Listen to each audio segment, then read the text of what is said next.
देश में बढ़ती महंगाई से आम जनता बेहाल है तो मोदी सरकार भी बुरी तरह से घिरी हुई है। विपक्ष लगातार इसे लेकर सवाल उठा रहा है और अब कांग्रेस अध्यक्ष मल्लिकार्जुन खड़गे ने मोदी सरकार पर जनता के पैसों को लूटकर अपनी तिजोरी में भरने के आरोप लगाए हैं।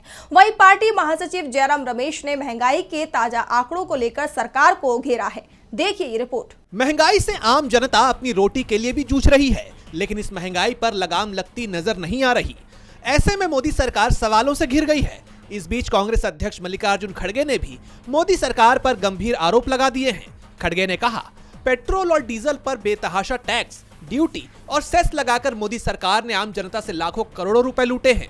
संसद में पूछे गए सवाल के मुताबिक सरकार ने पिछले 5 साल में लोगों की जेबों से 36 लाख करोड़ रुपए से ज्यादा पैसों की उगाही की है। मई 2024 से लेकर अब तक अंतर्राष्ट्रीय क्रूड ऑयल में 32% की गिरावट आई है, लेकिन मोदी सरकार ने लोगों को कोई राहत नहीं दी। पेट्रोल डीजल पर लूट जारी है। खड़गे ने मोदी सरकार पर जनता की जेब पर डाका डालने के आरोप लगाए हैं। इसी कड़ी में पार्टी महासचिव जयराम रमेश का भी बयान सामने आया है, जहां उन्होंने महंगाई के सूचकांक को लेकर मोदी सरकार को घेरा। उन्होंने कहा कि मोदी सरकार का ध्यान महंगाई घटाने पर नहीं, बल्कि महंगाई के आंकड़ों को कम दिखाने पर है। जयराम रमेश ने दावा किया कि उपभोक्ता मूल्य सूचकांक यानी सीपीआई और थोक मूल्य सूचकांक यानी डब्ल्यूपीआई के आंकड़ों को इस तरह से पेश करने की कोशिश की जा रही है जिससे महंगाई नियंत्रित दिख सके, जबकि जमीनी हकीकत तो ये है कि जनता की जेब पर बोझ लगातार बढ़ता ही जा रहा है।